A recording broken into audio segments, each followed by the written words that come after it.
everybody. My name is Talitha and I am the conservation manager here at the Two Oceans Aquarium.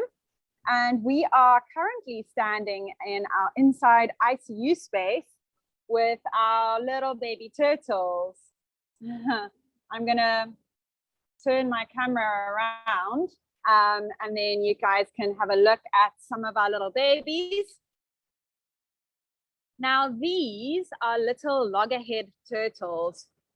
In South Africa, we're not particularly a coastline that you would think of as having a lot of sea turtles, but we see 5 out of the 7 species that you get internationally. We see 5 of those species here at the Two Oceans Aquarium, well, in South African waters. Currently, we've got 2 species that nest on the coastline of South Africa. It's the loggerhead, which is these types of turtles, and then also the leatherback turtle. Now, every year, these loggerhead and leatherback turtles lay their eggs on the northeastern coastline of the country. Those little eggs, after a period of incubation, hatch, and those little turtles make their way to the ocean. Now, when they're in the ocean, they drift down in the warm Agulhas current. And at that point, I mean, here for scale, I'm going to show my hand. So these turtles really are very, very small.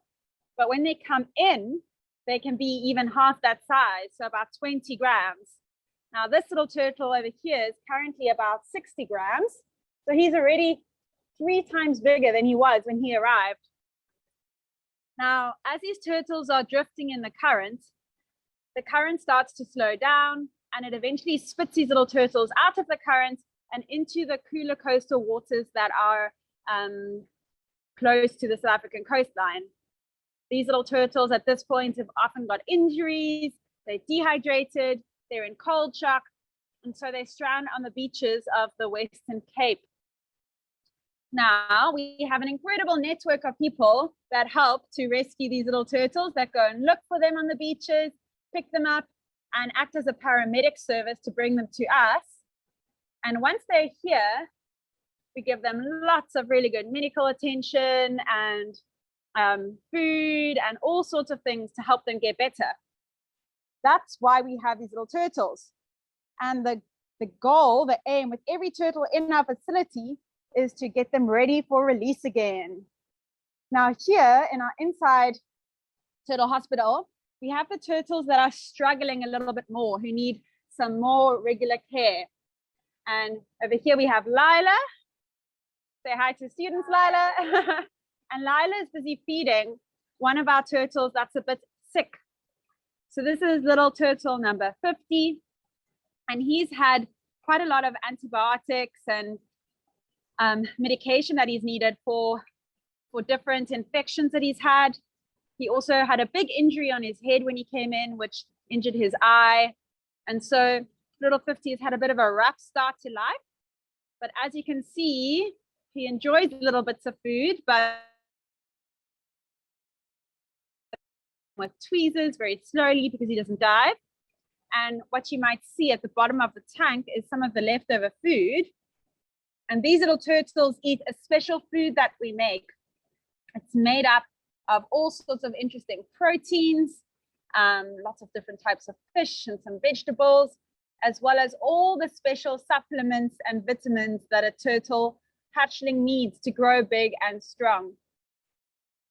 Now, we have a whole team that works with our turtles every day, and it requires a lot of patience and love to get them all to eat their food.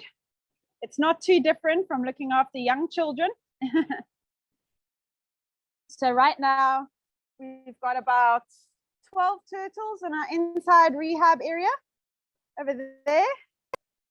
And once these turtles are finished their treatments and their medical care, and once they're looking strong and we're confident that they're on the road to recovery, then we move them outside and we take them to our outside rehab space, which is where they spend the next 6 to 9 months. Now, I'm going to walk outside. I won't talk because I might lose you. And I'm going to show you the route. So we're going to go out the door and then that way to our other space. So as we walk, you can have a view and enjoy the route.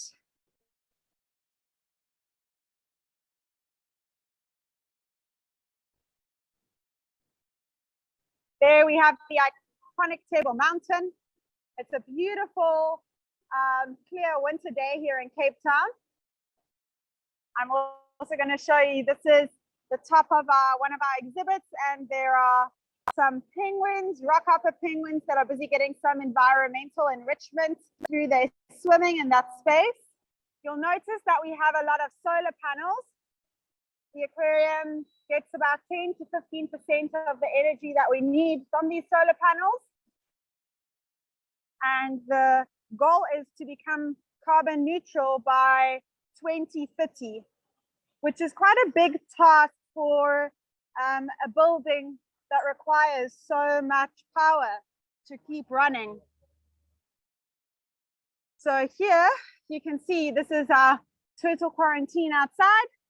Because it's a hospital, it's also got limited access. Here we have Connor, part of our turtle team.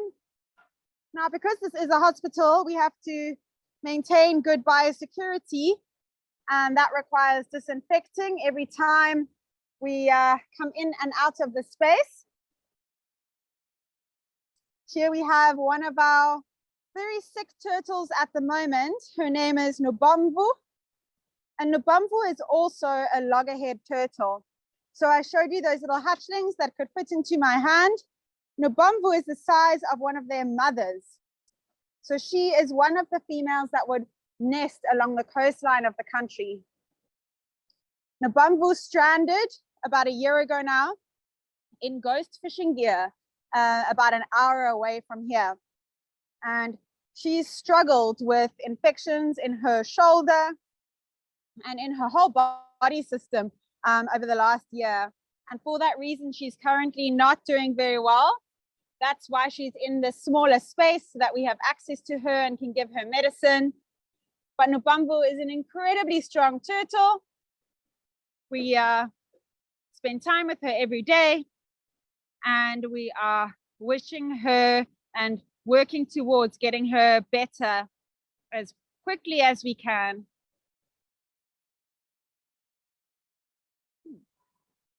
Now, all those little hatchlings that were inside, once they come outside, they get a slightly larger space. They get access to the sunshine, which is the most important thing.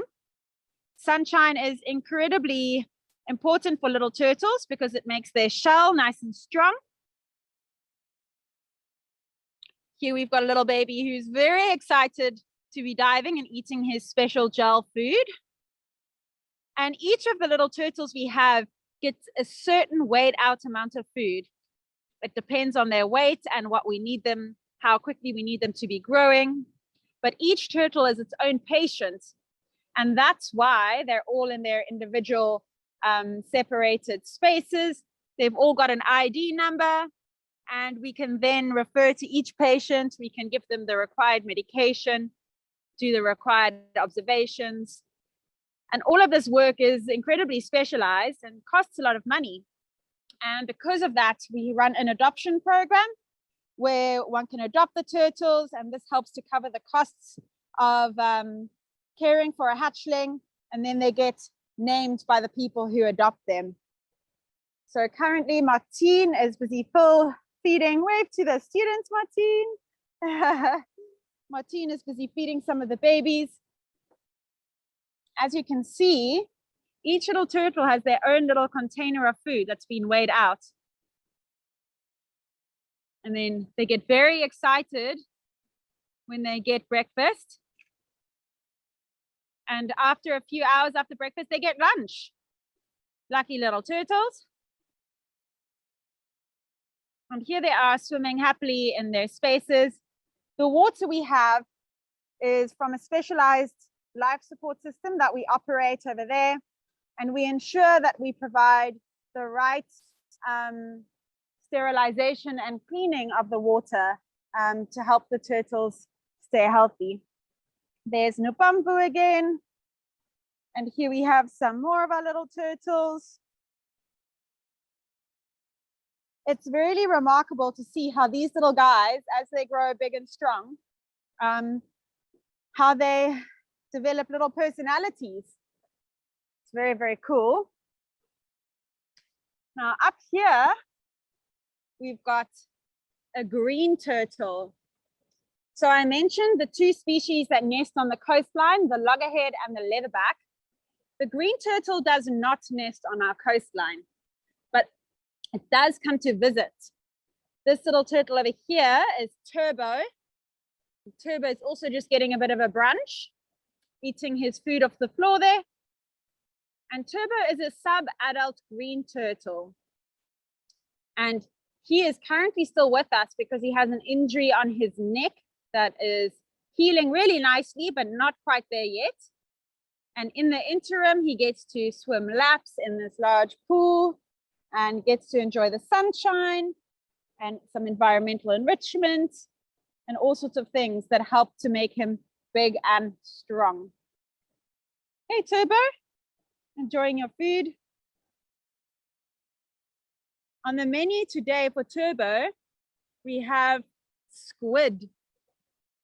Yummy, yummy squid. Now, in the wild, green turtles would be herbivores at this age. That means they would eat sea lettuce and sea grasses. But because Turbo is still actively healing, we are feeding him protein in order to help him heal faster. Oh, he's going to come up for air.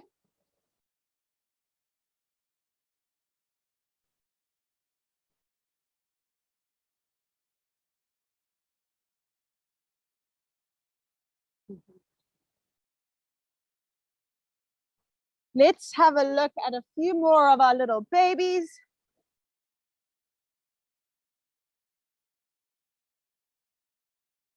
So far this season, we have had 155 little loggerhead babies that have been brought to us stranded from the coastline.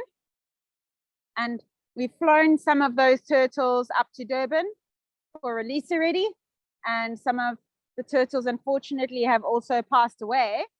And so currently we have 77 turtles that are in our care. Here you can see some of the stats for the last month, specifically for May.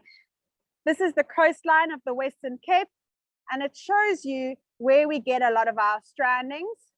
So you can see that Stray Spy, there have been 39 strandings from there. But you can also see some really cool numbers. So we've had 71 people help us in May with rescuing turtles. The smallest turtle that we received so far was 26 grams, and the largest was almost 130 grams. And unfortunately, what is a little bit more sad is that a lot of these turtles have consumed microplastic at sea already. And so we've had 236 pieces of plastic that have been passed by our turtles.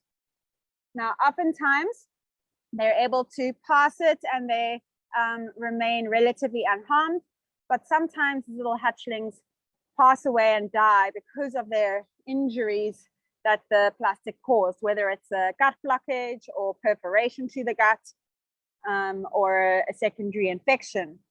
And one such turtle was a little turtle who had 45 pieces of plastic that were found inside his body upon autopsy. Now, what's good news though is that despite all the challenges these turtles face, they are incredibly resilient. And with the love and care, they grow big and strong, and we're able to release them again. And that's so important because it allows them to contribute back to the wild populations. Particularly important for a turtle like Nubambu, who is a mature female and can go on to be reproductively active for the next 30, 40, 50 years even. Turtles are very slow to mature. Nubambu is probably in her 20s or 30s, and she could go on to live to over 80 years, which means she has a long life of contributing to her population ahead of her. We have a little baby in here as well. This is little Kai. Kai, say hi to the camera. Oh, now Kai is also a little baby loggerhead, a very, very special 2-year-old baby. And Kai came in the size of one of the hatchlings. And you can see how much bigger he's gotten. Kai came in with an injury to one of his lungs, which left that lung very small and left his other lung very large, trying to compensate. And he was swimming very funny on his side because of that. But as he's grown bigger, he's been able to compensate with his size by swimming and is able to therefore swim more straight. When he was younger, we had to put a weight on his more buoyant side to help keep him balanced. But Kai is doing incredibly well, and we hope that we can release him in the next year or so. Now, we are going to head out to visit our last very important patient. So this is one of our large exhibits. This is the I&J Ocean exhibit. And this is special tank because it sits at about 20, 22 degrees. This means that it can host animals both from the cold and the warm ocean. And as I mentioned, it's a beautiful day in Cape Town, and so the water looks particularly inviting. We have a paddy dive school here as well. That's busy and active. Oh, and our most special animal in turtle rehab is little Bob. Not so little Bob. Now, Bob is a green turtle, like Turbo, but Bob has been with us for about 6 years now. When he arrived, he was 14 kilograms, and now he's a whopping almost 90 kilograms. So he's a big, big boy. And when Bob arrived, he had injuries that led to infections on his brain. And this meant that Bob went blind and had quite severe brain damage. Now, with the help of really good medical care, Bob was able to recover from the blindness, but he still struggled with midbrain damage, which means that he struggled to interpret the images he saw, and still does. And he was a little bit slower in his response. Now, when Bob, over the last years, Bob has been very relaxed as a turtle. Normally, one wants turtles to show some feisty, aggressive behaviors, wildlife behaviors that show they'll survive. Bob is a little bit too relaxed, a little bit too chilled. And this has meant that we were uncertain about whether we can release him. But over the last 18 months, we've been doing very regular environmental enrichment and basically physical and occupational therapy with him. And this has meant that we have been able to get him to the point where we are starting to think about getting Bob ready for release.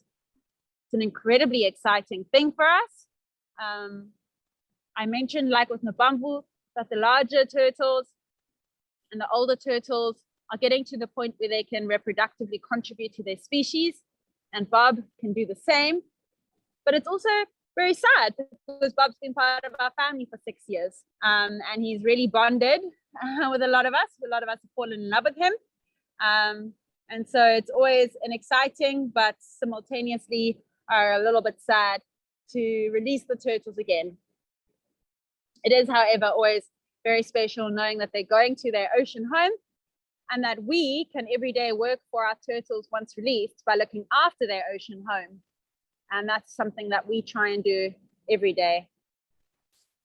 So that's it for the official part of the tour. I am going to now let anyone who has any questions about Bob or Nubambu or any of the other turtles, ask them to me as well. So are there any questions? Everybody, you are welcome to use the reaction tools. I see somebody's put their hand up. Holly McGog, please go ahead. No, I actually just wanted to say, as we've just got people logging in now, and I know that there were a few people who were not able to get in on time at the beginning of the tour. I wonder if you could just go through now without going back over all the trips, but the steps. So they're rescued, they come in as babies, just those steps, so that we just recap what you have just taught us in walking around. Yes, I can definitely do that. So we have 5 species of turtles that we find on the coast in our South Africa, and 2 that nest on our coastline. And every year, when those turtles nest, the little babies hatch and they drift along the south coast of South Africa in the warmer Gullis Current. Now, when they drift, they are being predated upon by many different animals, and they find themselves being spat out of the warm current into coastal water that is much colder. Now, when they go into the cold water, they go into hypothermic shock. They get very cold, and they strand on the beaches of the Western Cape of South Africa. We have a rescue network that helps to rescue these turtles and transport them to us here at the Two Oceans Aquarium. And that rescue network has got over 600 people in it at the moment, which is a remarkable thing. Now, when the turtles come to us, we start by putting them in our ICU. We collect initial information and data on them. We weigh them. We look for injuries. We treat them medically. And for 2 weeks, we observe how they're doing. We make sure that they can swim. We observe that they start to dive, that they're feeding and pooping and doing all the things a little turtle should do.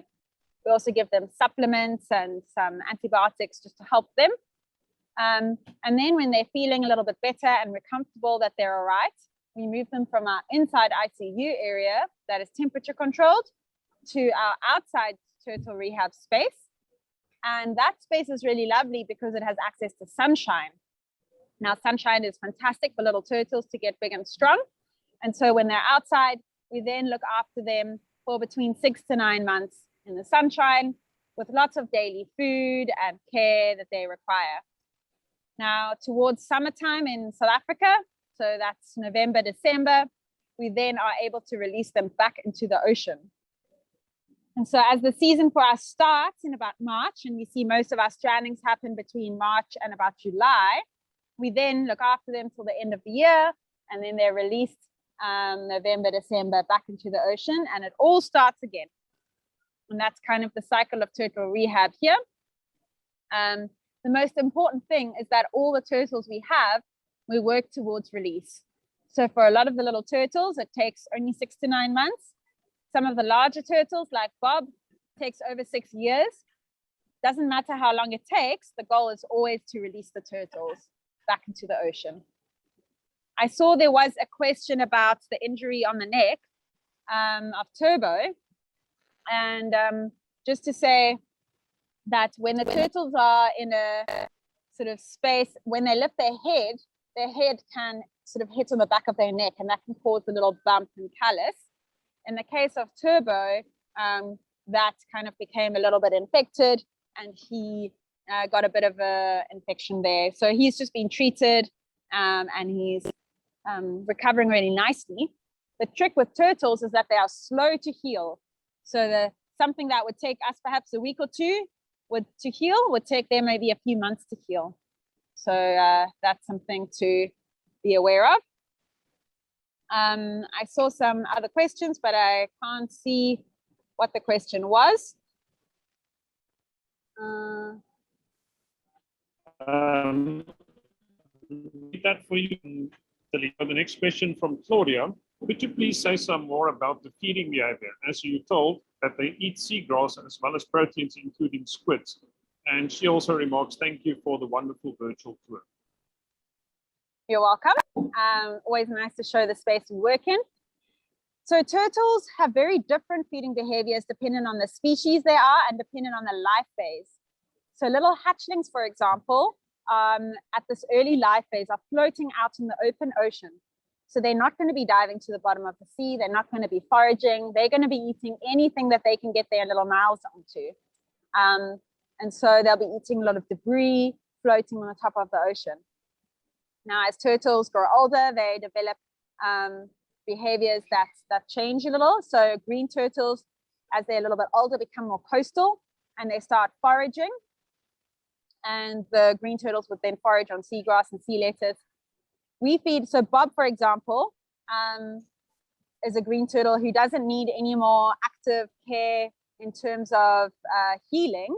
So we feed him an exclusively vegetarian diet. He gets only greens, lettuce, and peppers and vegetables that have the same nutrient content as the sea lettuce he would eat in the wild. And that helps him to facilitate his wildlife behaviors and keep him in good shape. We incorporate environmental enrichment for these animals. So we would look at the species, look at their life phase, and we would try and feed them accordingly. So sometimes for Bob, we'll do a feeding rock where we attach sea lettuce so that he can forage like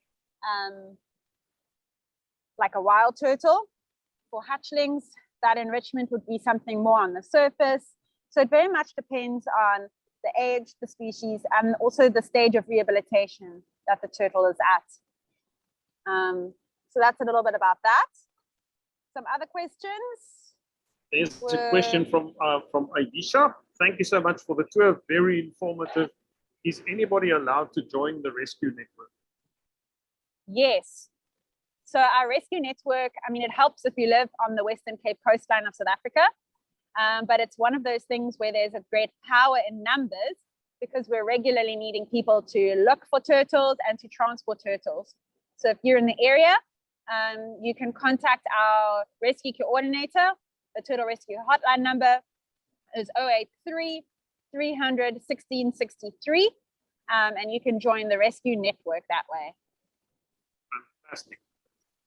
From Professor Edem Inyang in Nigeria, how are released turtles monitored on the long term to know if they made it? That's a fantastic question and a very exciting part of what we do. We are able to satellite tag and acoustic tag a certain number of our turtles. Satellite tagging is obviously, it's quite expensive, but it's a great way to check for the success post-release. So where we have the capacity financially, we try and satellite tag and track animals. We acoustic tag the turtles that we think are going to be more coastal, so sub-adult green turtles and hawksbills.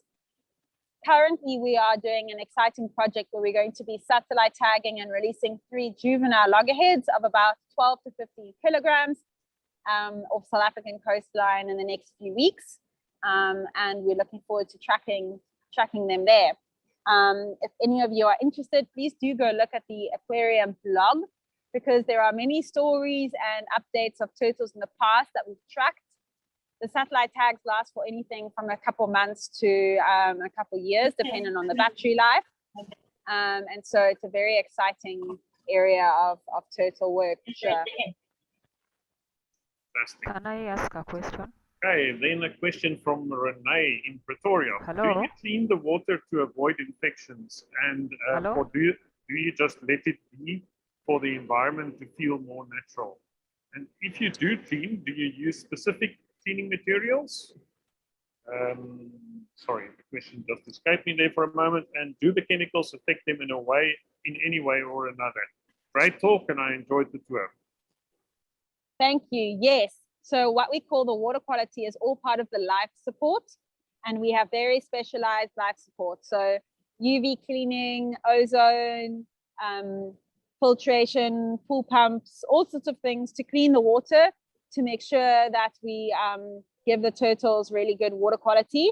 And that's important because even though the turtles look like they're doing well, most of them are still quite compromised, which means that they need clean water to heal. Thanks, Can I Talitha. ask a question? Hello, can sure. I ask Please, a question? please go ahead. Hello? Hi, I can hear you. Hello. Are turtles, can I ask a question if turtles, terrapins, and tortoise, do they belong to the same family? Yes. So tortoise, terrapin, and turtles all are the same family. Turtles or sea turtles live in the sea. Terrapins are freshwater and tortoises live on land. they all got similarities, but also quite separate adaptations to their different environments. So yeah, related, but not the same. But I think it would be quite fun, sorry, to add on to that, because it is something that is a lot of things people don't realize. So, you know, their diet, a lot of the freshwater terrapins are meat eaters. The turtles, quite a lot of them are, they can be omnivorous, but mostly vegetarian, aren't they? Herbivorous. And then your tortoises are herbivorous. Although they can eat things here and there. And the way their flippers work for turtles and tortoises and terrapins, and also whether they can take their head back into their shell. So maybe you could just expand on that a little bit, because I always think it's interesting. For sure. Okay, yes. Okay, yeah, the terrapins and the turtles, they have flippers. And what about the scoot? Because the tortoise, they have scoot. What about the turtles? Do they have scoot? Yes, so they all have scoots. The scoot pattern and the number of scoots is dependent on the species of turtle, terrapin, tortoise. But I think what's very important is the sea turtles are specifically adapted for a hydrodynamic ocean environment. So they've got very, very strong front flippers that are adapted for swimming great distance, and their back flippers act more as rudders. This is obviously very different from terrapins and tortoises, where they walk on land a lot. Terrapins and tortoises also have claws, which allows them to hold onto things that turtles don't really need. Turtles cannot retract their heads. They don't need to, where terrapins, actually, most terrapins can retract their heads as well as tortoises, and that's a great safety and protection mechanism for them. And yes, as was mentioned, diet is obviously quite varied. So sea turtles, the diet varies dramatically depending on species and age. But yeah, terrapins and tortoises, you'd have to look at the different species and where they live in terms of what they like to eat. But there are great variations and adaptations, and those adaptations are specifically oriented towards what those animals need to be able to do.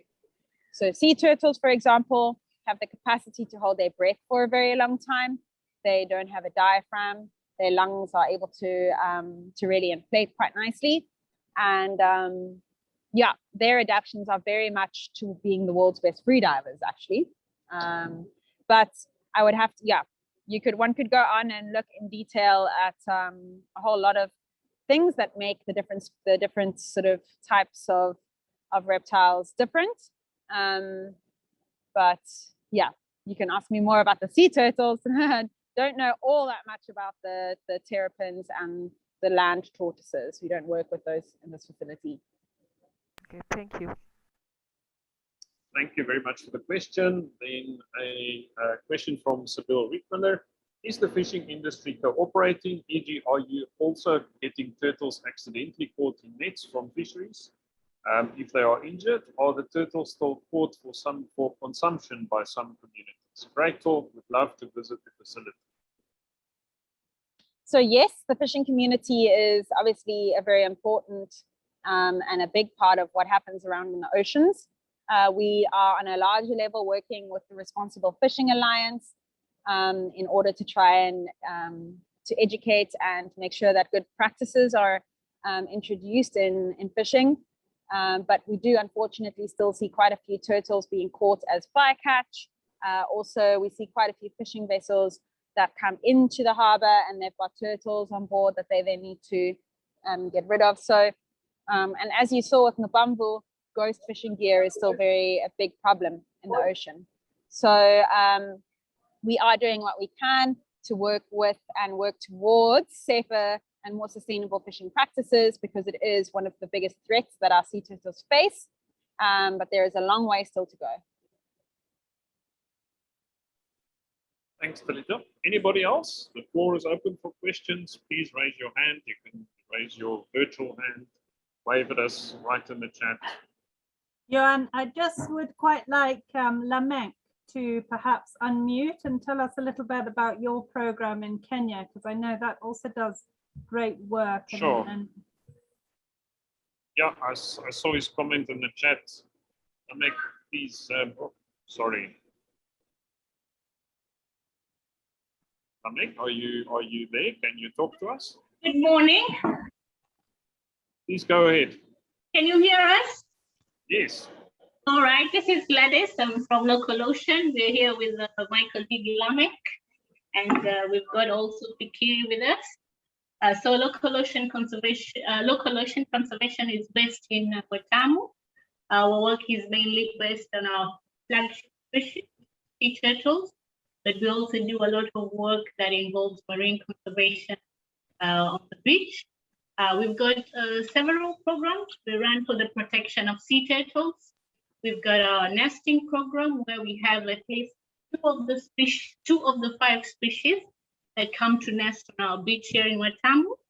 We've got a bycatch release program whereby we have when turtles are accidentally caught on fishing gear, we are there to rescue them.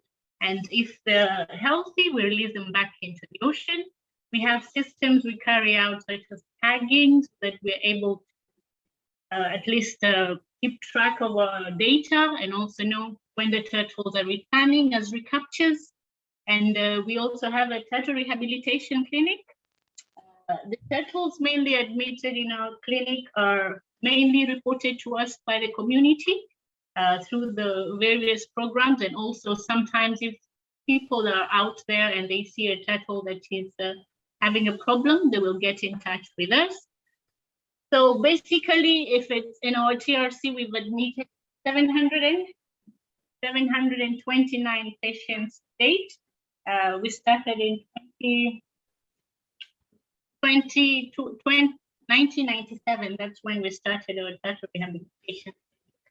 Mainly the turtles that come in there have all different types of injuries. We've got hook injury, following, and the hook get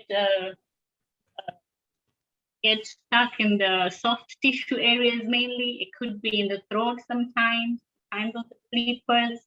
So we've got injuries from fishing gear. You have all those fishing nets as they're trying to get out of they're trapped in the net and they're trying to get up. They'll usually suffer cuts, lots of cuts and bruises, sometimes even cause amputation of a flipper.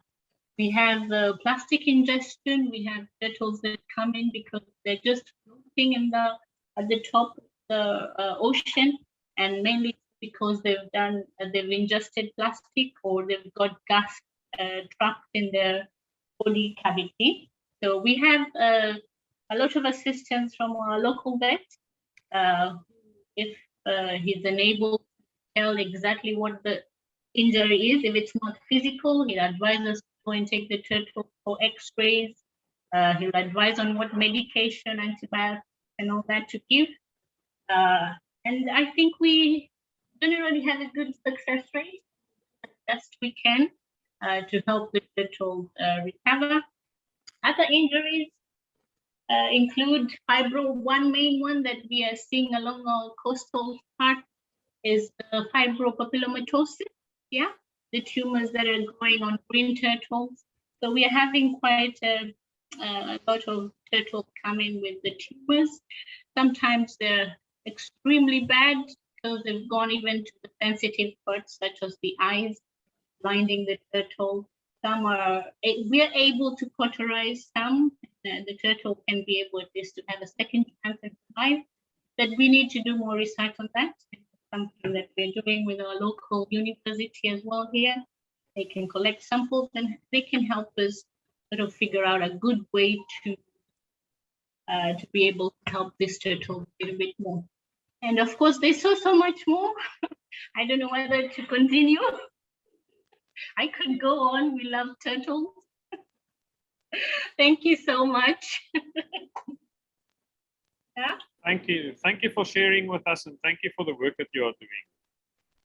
Thank you very much. We appreciate it. And we're very happy to channel from places such as yours that are actually doing a lot. You think we've been there for 20 years, 22 years, but every day with turtles, it's learning. We have all the time. Sorry, we joined a little bit late and we missed a bit of your first presentation, but it's okay. We'll get the recording from Holly. Thank you. Can I just also say I would love to touch base with you privately, and we can talk about our rehab facilities and how we can work together. That would be that would be really cool. Yeah. Absolutely. So hopefully I can get your information from Johan afterwards.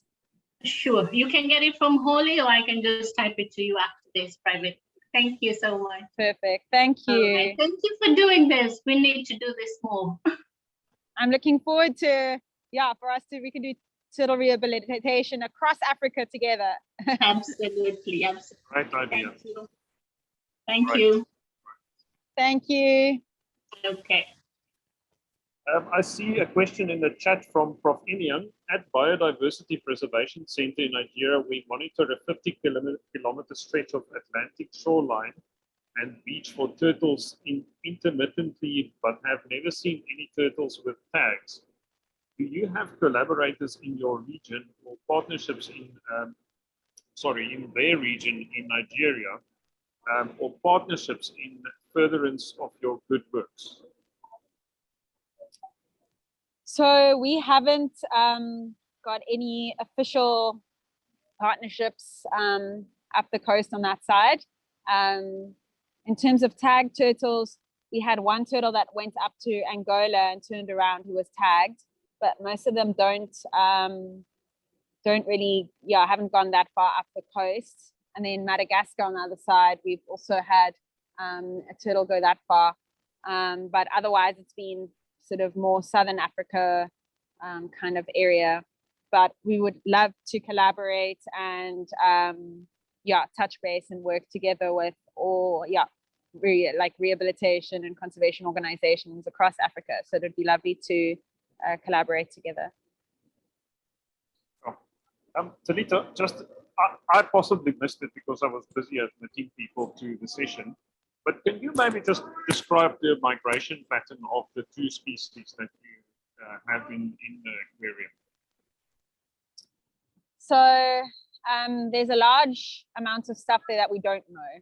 We know that the hatchlings hatch on the northeastern, there are many subpopulations across different species. So for the loggerhead and leatherback, there are many populations across the world. The Southern African and Mozambique population are on the sort of northeastern coastline of South Africa and southern Mozambique, and they nest at the end of every year. That's between October and sort of January, and those hatchlings hatch at the beginning of every year. What the hatchlings do once they are at sea and what the loggerheads do in the interim before they come back to lay their eggs is largely unknown. And we know they're ocean travelers, but we don't know exactly where they go. And that's why the tagging is so important, to understand their movements better, and then also to be able to protect their passageways. So very important information to be collecting. Okay, so that's an area of research for master students and PhD students that's wide open. Anybody wants to get into it. Talitha, there's another, I think Sybil just want to touch base regarding a previous question on the consumption of turtles. Are there any data available on South African communities consuming turtles? Yes, so in South Africa, on the northeastern coastline, northern KwaZulu-Natal, the nesting areas of the turtle are incredibly well protected. They're quite remote, and the sort of local organizations that work with the turtles and the researchers and the municipality are working very closely with the local communities to focus on ecotourism and also to focus on employing locals as turtle monitors. So there isn't a lot of poaching that happens, some here and there, but not a lot of poaching that takes place in South Africa. I know though that the situation is very different in Mozambique, just a few kilometers away from those nesting beaches, where there is a great deal of consumption of turtles and catching of turtles that does take place. So in South Africa, it's very different from in Mozambique. you very much. If there are no further questions or comments at this stage, we've kept Talitha busy for almost an hour now, and the aquarium, there's a lot going on here. So if I'm going to thank her for this fantastic presentations. Last chance for questions, anybody? Talitha, thank you for your brilliant work. Thank you for the work that your staff is doing here, and the contribution that you're making behind the scenes to conservation. Everybody, if you are in Cape Town, if you have not been, I'm stunned by the amount of people who haven't been to the aquarium. You absolutely have to do it if you visit Cape Town. You have to visit this aquarium. It's like a combination of an art gallery and the marine environment. It's fantastically designed and, of course, educational in the extreme. So please visit the aquarium, and please join us for our next session this week. For more information on the other Share Screen Africa events this week, please visit sharescreenafrica.com/events. Thank you very much.